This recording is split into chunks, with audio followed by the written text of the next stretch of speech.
صفات کبریائی بڑائی بزرگی اللہ رب ذوالجلال خالق کائنات مالک ارض و سما کے لیے لائق و زیبا ہے، جو ہم سب کا خالق ہے، مالک ہے، رازق ہے، پالنہار ہے، موت و حیات دینے کا مالک ہے۔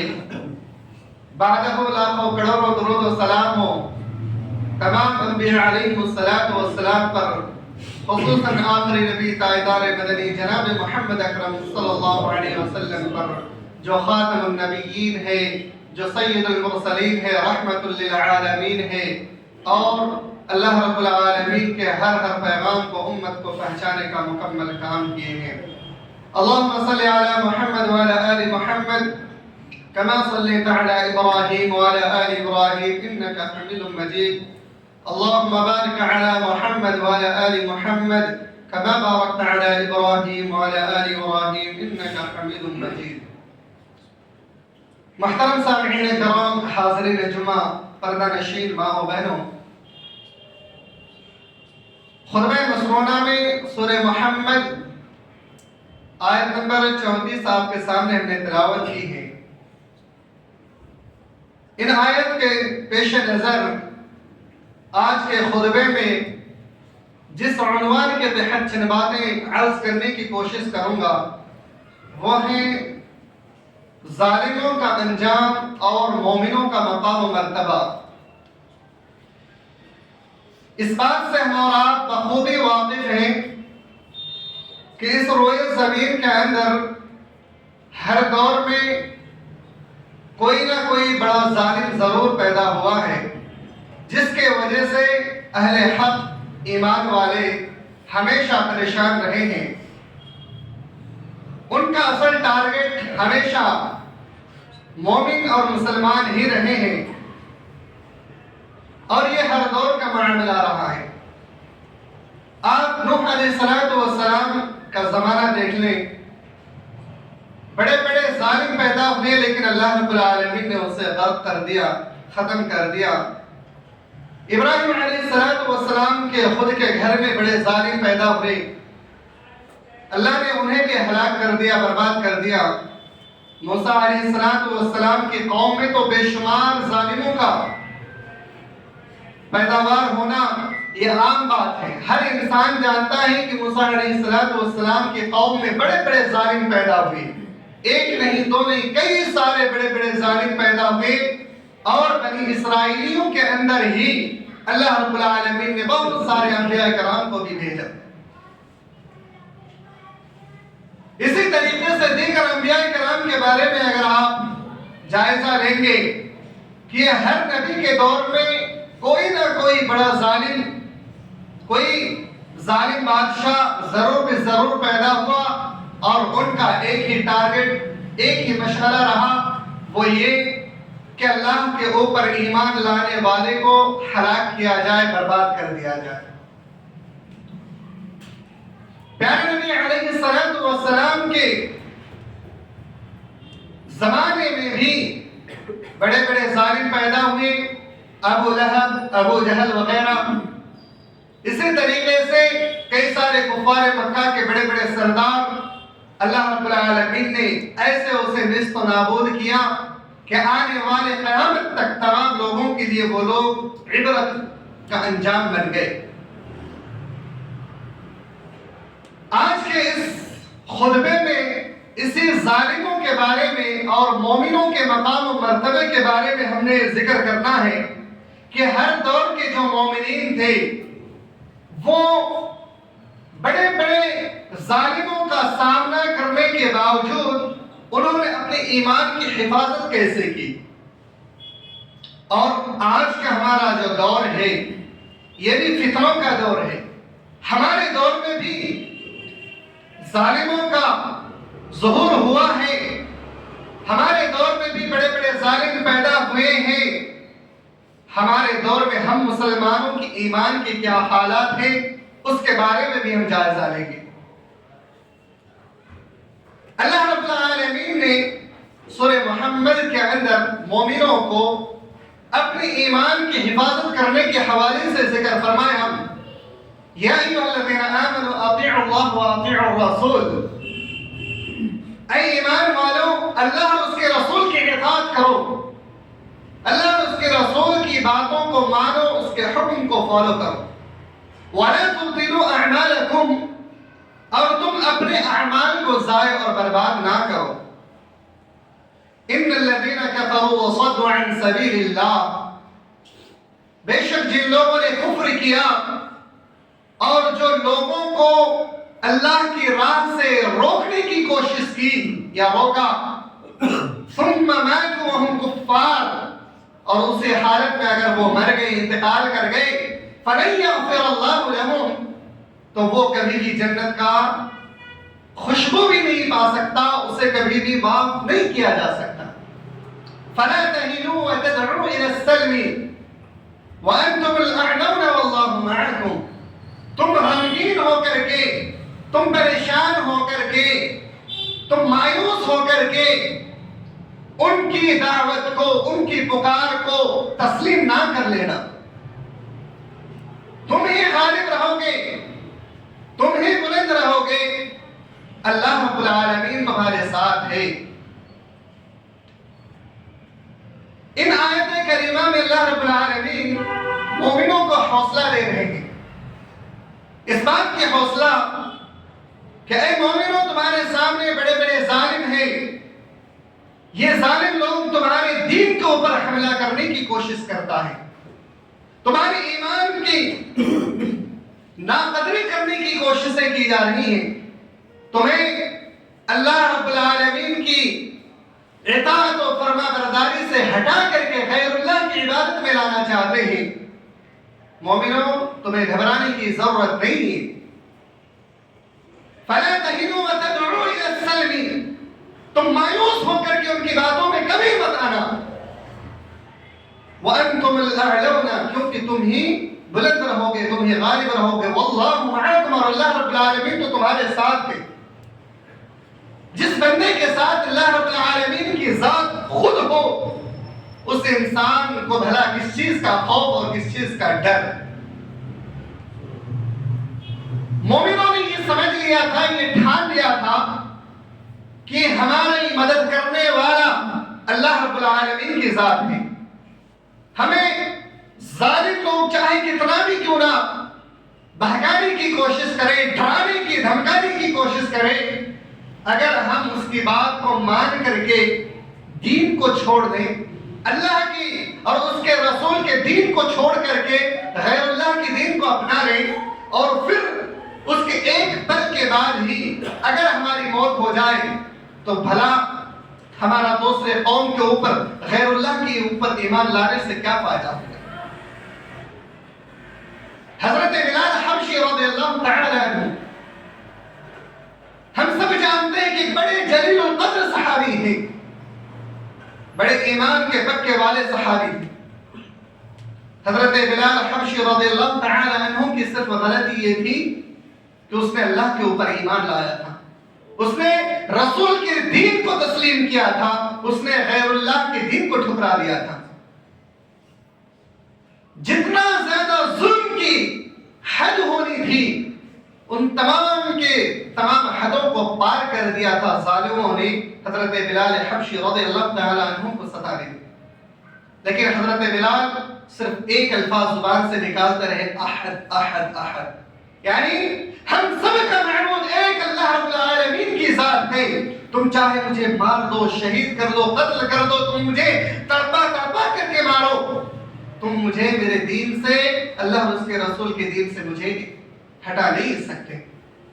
آج وہ صحابی کا مقام و مرتبہ اتنا بلند ہو چکا، اتنا بلند ہو چکا ہے کہ اللہ کے رسول صلی اللہ علیہ وسلم کو جب معراج کرایا گیا، تو اللہ کے رسول صلی اللہ علیہ وسلم معراج میں جب جنت کی سیر کرائی گئی، تو جنت میں حضرت بلال حبشی رضی اللہ تعالی عنہ کی آگے آگے چلنے کی پیروں کی آہٹیں آ رہی تھی۔ اللہ کے رسول صلی اللہ علیہ وسلم نے پوچھا، یہ کون ہے، کس کی یہ آواز ہے؟ اللہ رب العالمین حضرت بلال حبشی رضی اللہ تعالی عنہ کے بارے میں جبریل امین نے فرمایا کہ یہ بلال حبشی رضی اللہ تعالی عنہ، سبحان اللہ، یہ ایمان کا جذبہ تھا، یہ ایمان کی طاقت تھی کہ لوگوں نے، ظالموں نے ستایا، پریشان کیا، لیکن اللہ اور اس کے رسول کو نہیں ٹھکرا، اس کے دین کو نہیں ٹھکرایا۔ میرے بھائیوں، بنی اسرائیل کا ایک بڑا ہی دردناک خطرناک واقعہ اللہ رب العالمین نے سورۃ البروج کے اندر ذکر فرمایا۔ تاریخ میں اتنا خطرناک واقعہ کبھی بھی پیش نہیں آیا تھا۔ اللہ رب العالمین سورۃ البروج کے اندر ارشاد فرماتا ہے قتل اصحاب الاخدود النار ذات الوقود اذ هم عليها قعود وهم على ما يفعلون بالمؤمنين شهود وما نقموا منهم الا ان يؤمنوا بالله العزيز الحميد۔ اصحاب اخدود کے بارے میں ذکر فرماتا ہے کہ اصحاب اخدود کون لوگ ہیں؟ یہ چند لوگ تھے جس کی غلطی یہ تھی کہ وما نقموا منهم الا ان يؤمنوا بالله العزيز الحميد۔ اس وقت کے جو ظالم بادشاہ تھا اس کی انہوں نے پیروی نہیں کیا، اس کے دین کو انہوں نے فالو نہیں کیا، بلکہ انہوں نے ایک اللہ رب العالمین کے اوپر ایمان لے آیا تھا۔ اس کی غلطی یہی تھی کہ اللہ رب العالمین کے اوپر ایمان لے آئے، جس کی سزا دنیا میں ان لوگوں کو اس ظالموں نے اتنا خطرناک سزا دیا ہے کہ اللہ کے رسول صلی اللہ علیہ وسلم فرماتے ہیں کہ اس سے زیادہ خطرناک اور دردناک واقعہ تاریخ میں کبھی نہیں پیش آیا۔ واقعہ کچھ یوں ہے، مختصر سمجھ لیں کہ اس بادشاہ کا ایک راہب تھا، وہ راہب جب بوڑھا ہو گیا، وہ کاہن بھی تھا، تو اس نے کہا اپنے بادشاہ سے کہ بادشاہ سلامت آپ مجھے ایک ایسا نوجوان بندہ کو دے جو ذہین ہو، فتین ہو، ہم اس کو اپنی کہانت اور اپنی جادوگری کو اس کو سکھا دیں گے تاکہ آنے والے وقت میں میرا وارث بن سکے۔ بادشاہ نے ایک بڑا ہی ذہین اور فتین لڑکا لا کر کے دیا۔ وہ اس راہب کے پاس، اس کاہن کے پاس ہمیشہ جادو سیکھا کرتا تھا اور کہانت سیکھا کرتا تھا۔ وہ لڑکا جس گھر سے آنا جانا کرتا تھا اپنے گھر کے اور اس کاہن کے گھر کے درمیان میں ایک راہب بھی رہا کرتا تھا، ایک عالم دین جس کے پاس اللہ اور اس کے رسول کی دین تھی۔ وہ انسان، وہ لڑکا اس راہب کے پاس بھی بیٹھ کر کے دین کی باتیں سیکھا کرتا تھا، سنا کرتا تھا۔ اس کے پاس ایک طرف جادو کا علم تو دوسری طرف اللہ اور اس کے رسول کا دین آ گیا تھا۔ یہ سلسلہ چلتا رہا۔ اچانک ایک دن ایک معاملہ پیش آیا کہ راستے میں ایک بڑا خطرناک جانور، مفسرین کرام بیان فرماتے ہیں کہ وہ اژدہا سانپ بھی ہو سکتا ہے یا شیر وغیرہ بھی ہو سکتا ہے، البتہ ایک خطرناک جانور جو لوگوں کو نقصان پہنچائے، تمام لوگوں کا راستہ روک لیا۔ اس لڑکے نے سوچا کہ کیوں نہ آج میں اس راہب کے دین کو اور اس جادوگر کے جادو کو آزما لوں۔ اس نے اللہ رب العالمین کا نام لیتے ہوئے کہا اے میرے پروردگار، اگر اس راہب کا دین سچا ہے، اگر اس راہب کا مذہب صحیح ہے، ایک پتھر اٹھایا اور کہا کہ اللہ اس جانور کو میں ماروں گا تو اسے ہلاک کر دے تاکہ لوگوں کا راستہ کھل جائے، آنا جانا شروع کر دے۔ اور اس نے اللہ کا نام لے کر کے پتھر کو پھینکا اور اس کے ذریعے سے وہ جانور ہلاک ہو گیا، برباد ہو گیا۔ یہ واقعہ آئے اور آ کر کے اس راہب کو سنایا۔ سنانے کے بعد اس راہب نے کہا کہ اے بچے، آج کے بعد سے تمہاری آزمائش شروع ہو گئی اور تم ایک کمال تک پہنچ چکے ہو اور تمہاری دعائیں قبول ہونے لگی ہیں، لیکن اس بات کو یاد رکھنا کبھی بھی میرا نام کسی کے سامنے ذکر مت کرنا۔ اگر کوئی پوچھے تم نے اس دین کو کہاں سے سیکھا تو کسی کے سامنے ذکر مت کرنا۔ وہ بچہ اللہ رب العالمین کے حکم سے دھیرے دھیرے اندھوں کو بینائی عطا کرنا شروع کر دیا، اس شرط پر کہ اگر تم اللہ رب العالمین کو اوپر ایمان لاتے ہو تو میں اللہ سے دعا کروں گا، اللہ رب العالمین تمہیں شفا دے دیں گے۔ اندھوں کو جو پیٹ سے بچہ پیدا ہوتا تھا اندھا، اسے بھی شفا دینا شروع کر دیا، برس کی بیماریوں سے شفا دینا شروع کر دیا اور دیگر بیماریوں سے بھی شفا دینا شروع کر دیا اللہ رب العالمین کے حکم سے، اسی شرط کے مطابق۔ یہ ہوتے ہوتے بادشاہ کا ایک درباری، اس کا وزیر کہہ لیں یا کوئی اور اس کا نوکر، وہ بھی اندھا ہو چکا تھا، اسے بھی اسی شرط کے مطابق علاج کیا کہ تم اللہ رب العالمین پر ایمان لے آؤ گے، اور پھر وہ اللہ رب العالمین پر ایمان لے آیا اور وہ بندہ بھی شفایاب ہو گیا۔ یہ بات جب بادشاہ تک پہنچی تو بادشاہ بڑے حیران ہوئے اور پریشان ہوئے، کہا کہ ایسا بھلا کیسے ہو سکتا کہ میری موجودگی میں، میری بادشاہت میں، میری ربوبیت و الوہیت میں کوئی اور بندہ کسی اور رب کا اور کسی اور الہ کا کیسے اقرار کر سکتا ہے، لہذا اس بندے کو میرے سامنے لایا جائے۔ اس بچے کو لایا گیا اور بچے کو لا کر کے تمام درباریوں سے کہا کہ اس بچے کو جا کر کے پہاڑ کی چوٹی سے نیچے گرا دو اور اس کو مار کر کے ہلاک کر دو۔ اس کے درباریوں نے ایسا ہی کیا۔ جب پہاڑ کی چوٹی پر بچہ کو لے جایا گیا، وہ لڑکا جب وہاں پر پہنچے تو لڑکا اللہ سے دعا کیا، اللہ کے حکم سے پہاڑوں میں زلزلہ شروع ہو گیا اور سارے کے سارے لوگ وہاں سے نیچے گر پڑے اور سب ہلاک ہو گئے، لیکن وہ بچہ صحیح سالم واپس آ گیا۔ بادشاہ اور حیران ہو گیا کہ اس کی موت کیسے نہیں ہو رہی ہے، مر کیوں نہیں رہا۔ پھر کچھ درباریوں کو اللہ نے اس بادشاہ نے حکم دیا کہ لے جاؤ اور اس کو سمندر کے بیچوں بیچ گرا دو، وہاں پر اس کو ہلاک کر دینا۔ سمندر کے بیچوں بیچ لے جایا گیا اور وہاں پر جا کر کے پھر اس کو گرانے کی کوشش کی، ہلاک کرنے کی کوشش کی۔ بچے نے اللہ سے دعا کی، پھر اللہ رب العالمین کے حکم سے کشتی پلٹ گئی اور اس میں جتنے لوگ تھے سارے کے سارے اس میں غرق ہو گئے، ہلاک ہو گئے، لیکن بچہ پھر سے صحیح سالم واپس آ گیا۔ اب اس بچے نے بادشاہ سے کہا کہ بادشاہ اگر تمہیں مجھے مارنا ہے تو تمہیں ایک شرط کے مطابق تم مجھے مار سکتے ہو۔ بادشاہ نے کہا وہ کیا؟ کہا کہ تمہیں اس شرط کے مطابق تم مجھے مار سکتے ہو، وہ شرط یہ ہے کہ تم جب مجھے قتل کرو تو سارے لوگوں کو اکٹھے کرنا اور اکٹھے کرنے کے بعد ایک میدان میں جمع کرنے کے بعد تم مجھے اللہ کا نام لے کر کے قتل کرنا، تم مجھے قتل کر دو گے۔ بچے نے کہا کہ یہ الفاظ کہنا بسم اللہ رب ھذا الغلام، یہ الفاظ کہہ کر کے تم مجھے مارنا، میں شہید ہو جاؤں گا، میں قتل ہو جاؤں گا اور تم مجھے مار سکتے ہو۔ بادشاہ نے ایسا ہی کیا اور بچہ وہیں پر شہید ہو گیا اور لڑکا شہید ہو گیا۔ اس واقعے کو دیکھتے ہوئے اس جگہ پر اس میدان میں جتنے لوگ تھے سارے لوگ بیک وقت کہہ پڑے کہ ہم اس بچے کے رب کے اوپر ایمان لے آتے ہیں۔ بادشاہ اور پریشان ہو گیا تو بادشاہ نے اپنے درباریوں کو کہا کہ ان تمام لوگوں کے لیے ایک گڈھا کھودا جائے اور جو لوگ اپنے دین سے نہ پھرے، جو لوگ اسلام کو نہ چھوڑے، جو لوگ اللہ رب العالمین کی عبادت کرنا نہ چھوڑے، ان تمام لوگوں کو اس آگ میں پھینک دیا جائے اور اس کو ہلاک کر دیا جائے۔ وہاں پر آگ جلائی گئی اور سارے لوگوں کو ایک ایک کر کے آگ میں ڈالتا گیا حتیٰ کہ آخر میں ایک عورت آئی اور اس عورت کے گود میں 2-3 بچہ تھا۔ ایک ایک بچے کو ڈالتے گئے۔ جب لاسٹ میں گود میں جو بچہ تھا اس کو ڈالنے کی جب بات آئی تو تھوڑا سا ہچکچائی، ڈری کہ میں کیسے بچے کو لے کر کے آگ میں کود جاؤں۔ بچہ جو معصوم ہے ابھی بولنا نہیں جانتا ہے، لیکن اللہ کے حکم سے وہ بچہ بول پڑا اور کہنے لگا اے میری ماں تو حق پر ہے، تو بلا جھجک کود پڑ، تو حق پر ہے۔ اور اسی بات کے ساتھ وہ عورت اپنے بچے کو گود میں لے کر کے آگ میں کود پڑتی ہے۔ سبحان اللہ، یہ واقعہ اللہ رب العالمین نے سورہ بروج کے اندر ذکر فرمایا۔ اس واقعے کو اللہ رب العالمین نے بیان کر کے فرمایا کہ ان الذين فتنوا المؤمنين والمؤمنات ثم لم يتوبوا فلهم عذاب جہنم، کہ جو لوگ بھی مومنوں کو اور مومنات کو فتنوں میں آزمائشوں میں مبتلا کرتا ہے اور وہ توبہ نہیں کرتے، اسی حالت میں اگر اس کی موت ہو جاتی ہے تو ان کے لیے جہنم کی آگ ہے۔ اور جو لوگ ایمان لانے کے بعد اپنے ایمان میں ڈٹے رہتے ہیں چاہے کوئی بھی خطرناک آزمائش کیوں نہ ہو جائے، اللہ نے فرمایا ان الذين آمنوا وعملوا الصالحات لهم جنات تجری من تحتها الانہار، جنت کی بشارت۔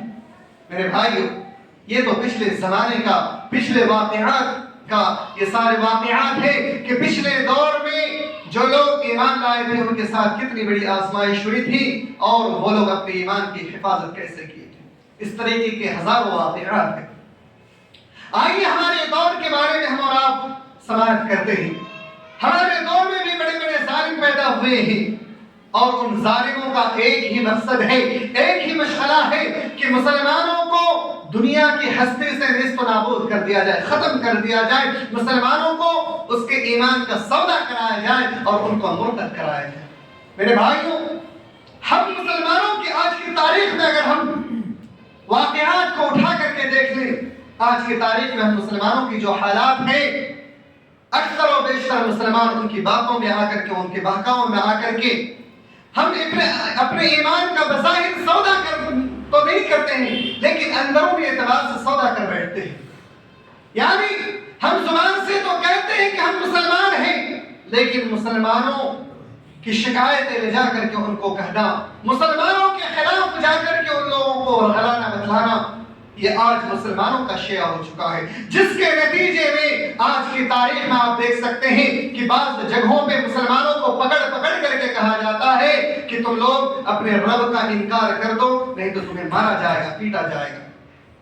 جن کا ایمان مضبوط ہے، جن کا ایمان پکا ہے، وہ انسان تو کہتا ہے کہ اے میرے بھائی تو ایک بار نہیں 100 بار 1000 بار اگر تم مجھے کہہ دے تب بھی میں اپنے ایمان کا سودا نہیں کر سکتا۔ لیکن جن کا ایمان کمزور ہے وہ فوراً غیروں کی باتوں کا تسلیم کر لیتے ہیں اور ایمان کا سودا کر بیٹھتے ہیں۔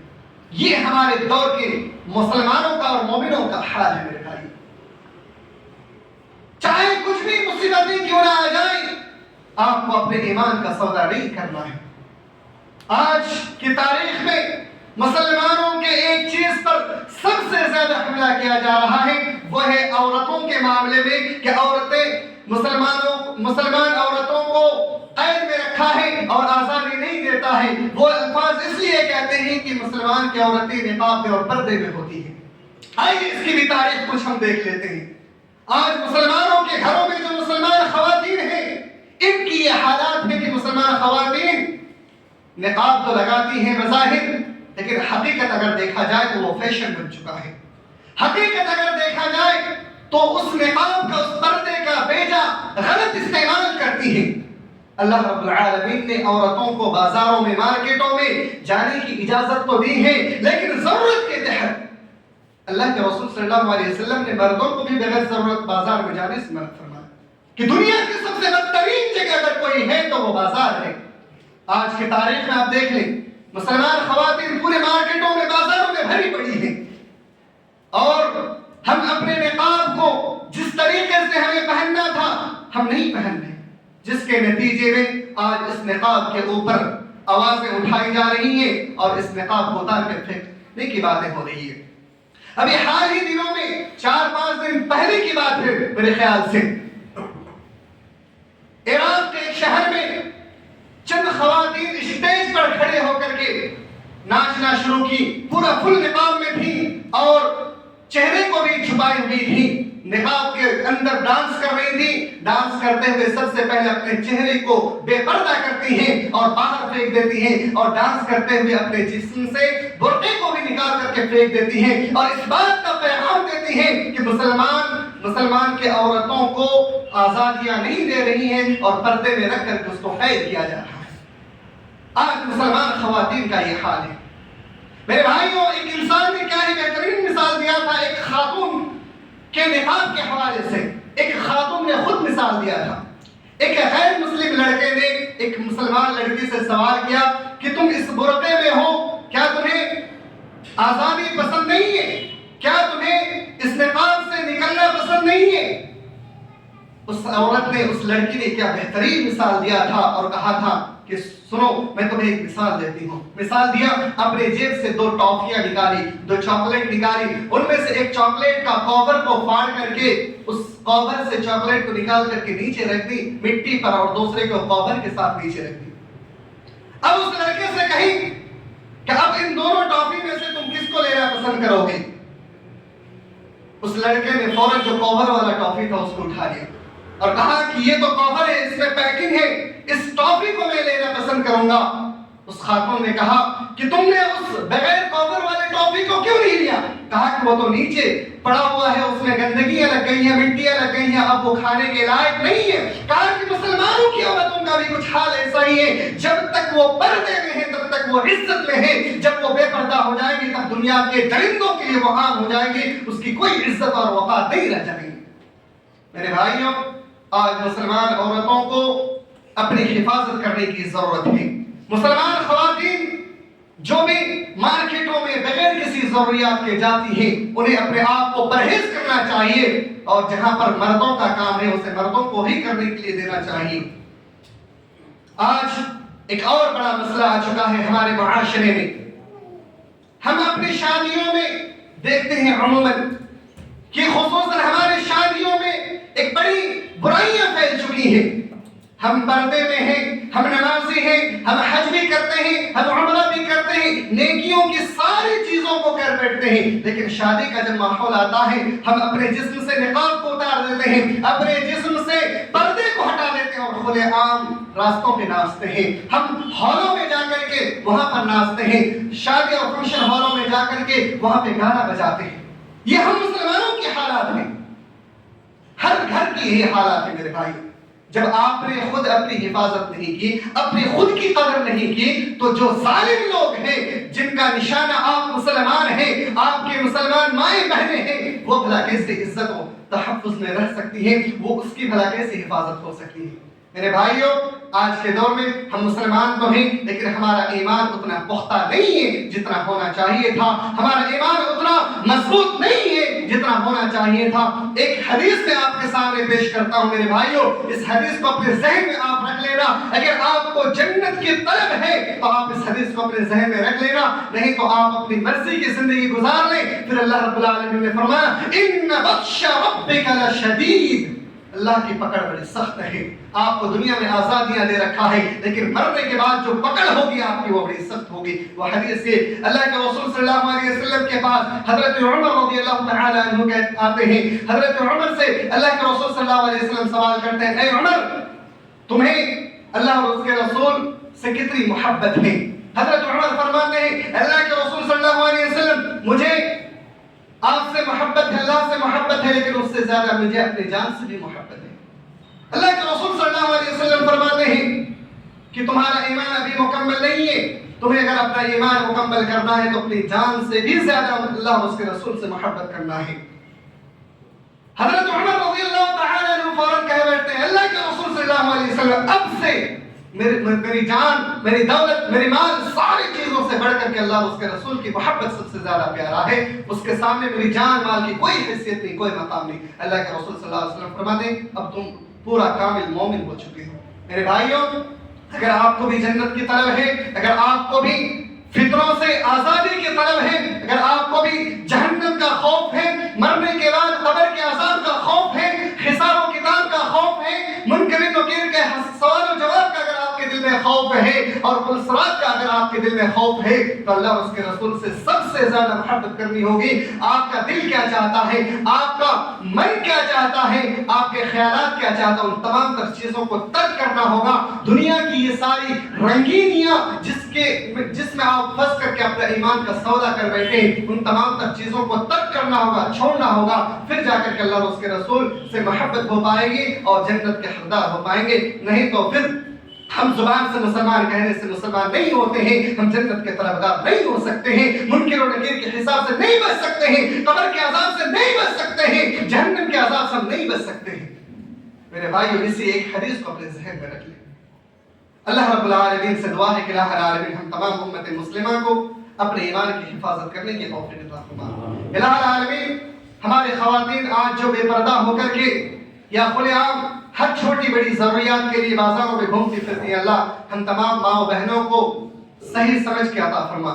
یا اللہ ہم تمام ماؤں بہنوں کو گھروں کے اندر پردہ نشین رہنے کی توفیق عنایت فرما. یا اللہ ہمارے گھروں میں جو شیطانی زیب و زینت آ چکی ہے، اللہ ان تمام تر زیب و زینت کو اکھاڑ کر کے پھینکنے کی توفیق عنایت فرما. یا اللہ ہم تمام مومنین کو حقیقت میں مومن بننے کی توفیق عنایت فرما، اور ہماری لرزشوں کو، ہماری خطاؤں کو معاف فرما، اور ہمیں مرنے کے بعد ہر طرح کے آزمائشوں سے محفوظ رکھ اور جنت الفردوس میں اعلیٰ مقام عطا فرما. آمین یا رب العالمین. وآخر دعوانا الحمد للہ رب العالمین.